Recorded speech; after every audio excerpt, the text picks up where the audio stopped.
Hey guys, it's Jessica, the other half of Jessica and Cody.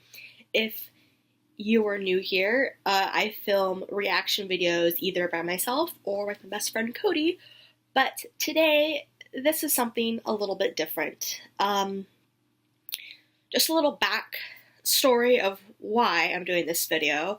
I have always really loved books.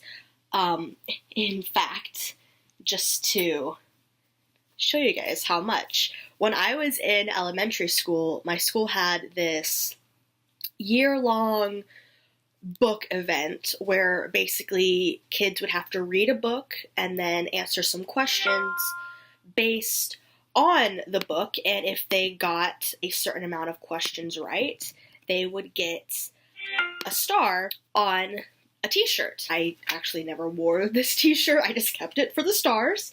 So on this t-shirt, I don't know if you can see, I have 15 stars on this shirt right here. So that means I read 15 books. And you know, that'd be an accomplishment, right? Oh no, I was an overachiever because I also have this entire shirt.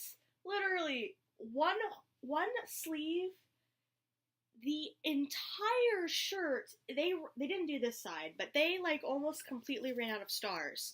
So I read, I don't know how many stars this is, with this t-shirt, plus the other t-shirt, I read 55 whole books over the course of that year. I read so many books that at the end of the school year, like, celebration, they gave out, like, awards and stuff. I got honored for reading all these books, and they gave me a certificate and this Barney stuffed animal. It's like, huge, by the way. It's like the size of a small child. That's how big it is. And I kept it. And I kept the shirts because I was super proud of myself. As you can see, I really love books. This is, I believe it's called the Riverdale Tag. I just kind of stumbled across it and it sounded fun, so I wanted to give it a go. So yeah, here we go. And I hope you guys enjoy this. Question 1 is for Archie, my favorite character. I love Archie. Well, I love all of them. And his question is, a book with great side characters. The book that came to mind when I read this was actually The Fault in Our Stars by John Green. I absolutely loved and adored the main characters in this book for so many reasons. And the first time I read this book, I absolutely sobbed. When I saw the movie, I absolutely sobbed too. But one of the things I loved about this book was that there were so many great side characters. Isaac was one of my favorite characters that weren't one of the main guys. I just loved his story, and, you know, it was sad, and the part where he egged his ex-girlfriend's house, it was either her house or her car, I'm not 100% sure, I think it was the house, was one of the funniest bits to me in a book that was just so overwhelmingly sad. Number 2 is for Jughead, a character from a broken home. I am going to go with Amy Gum from Dorothy Must Die. I actually am currently reading this book for a book club that I'm in, and I'm about halfway through. At the time that I'm filming this, I'm about halfway through the book, and I love it. But Popo's coming for me. One of the things that struck me about this book was Amy's relationship with her mother. It was not great. Her father ended up leaving her mother for somebody that was like 2 times younger than her mom. Her mom got in, I think it was a car wreck, and she got addicted to painkillers and drinking and just kind of stopped being Amy's mom, and Amy kind of had to step up and be her own parent. This was all before, you know, she ended up in Oz. But that was just really, it was a really good description of Amy's life. It was very sad, and I did tear up, but it definitely showed why Amy is the way she is in this book. She definitely has a broken home, at least in this book. It may change in future books. I've only read the first book. Question number 3 is for Veronica, another favorite of mine. A character who very easily could have been one-dimensional. I have to go with Harry Potter and Draco Malfoy. When I was first reading these books when I was younger, I absolutely hated Draco Malfoy, especially for the first few books. I just thought he was this horrible Slytherin bully, and I would never like him, and I would never agree with anything he did or said. And then the last few books that Draco was in, you could see he had more going for him than just the Slytherin villain. Even though Draco didn't get a whole lot of screen time in the movies, and he didn't get a whole lot of chapters dedicated to him, I feel like over the course of these 7 books, he definitely grew and developed and changed as a character, and he is now one of my favorite side characters, and he is now a villain that I love. Question 4 is for Betty, a great sibling relationship. This is also going to be a little bit old school.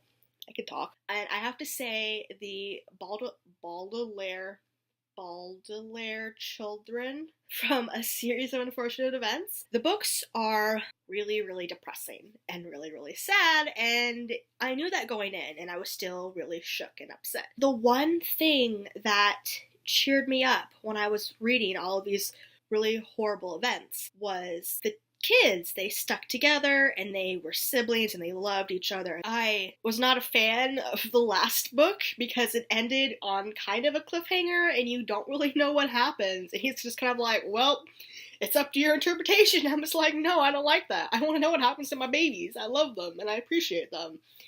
And their sibling relationship is what got me through all of those books, and I need to know more. And I'm sad that I'm not getting more. Number 6 is Josie and the Pussycats, a strong, marginalized female who is more than just their stereotype. For this one, I am going to have to go with The Help. I read the book after I had seen the movie. I know you're not supposed to do that, but I did. I didn't realize that there was a book before I saw the movie until after I saw the movie. But regardless, I still really love the book. It takes place in Mississippi, and it's following these 3 women through their lives, and their story is just so powerful and touching and heartbreaking. And oh man, I love this book so much. I've read it 2 or 3 times. I kind of want to read it again. I absolutely love it. So, can I say all of the characters in The Help? I'm gonna say all the characters in The Help because I feel like all of them were amazing and they all kind of fit in with this question. Question 7 is for Polly, and it is a character who gets locked up, can be physically, emotionally, mentally, etc. And for this one, I have to pick Escape from Asylum. I just recently read this book and it was wow. Okay, where do I even begin? I believe this is a prequel to a series that I have not read yet, but I kind of want to because the prequel is so good. This book is absolutely amazing. I love it. It's so suspenseful and dark and scary at times, and I will definitely be reading the book series it's based on. I think the book series is called Asylum. I'm not 100% sure, but the prequel absolutely sold me. Number 8 is for Kevin, a character who is LGBTQIA+, and for this one, I kind of have to do a 2-for-1. I have to do Simon and Blue or Simon and Bram from Simon versus the Homo Sapiens Agenda. Oh my god, this book, I absolutely love this book. I loved it so much. My friend convinced me to read it because I hadn't really heard of the book before, but I saw the trailers for Love, Simon. I was like, that looks so good. And she was like, yeah, it's based on a book. So I got the ebook and I got the audiobook, and I marathon read that book. I stayed up all night reading this book because I needed to finish it. It was so good and so pure, and these characters are so cute, and what Simon goes through, oh, it broke my heart. It was so sad. And I saw the movie, and the movie was perfect, and I love, there were a few things that bothered me about the adaptation, but you know what, it was so good I don't even care. It's on my to be bought immediately DVD list. It's so good. I love it. They're the cutest couple, and I hear that they have some scenes in Leah on the Offbeat, so I will definitely be reading that soon. So yeah, Simon and Blue, for sure. Number 9 is Jason, a character's death that broke your heart, or a character death that made you cheer. Finally! Okay, so this one is a little bit tricky. It is a Stephen King book, and if you know anything about me, you know that I absolutely love Stephen King, and this character is not actually a character. I mean, it sort of is. It's a car. It's Christine. Okay, it's Christine the car. I read this book probably when I was a little too young to be reading this. It made me terrified of cars, basically. I read the book and I was absolutely enthralled at this evil car and how it was just, you know, slowly controlling the owner and how it was creatively killing these people.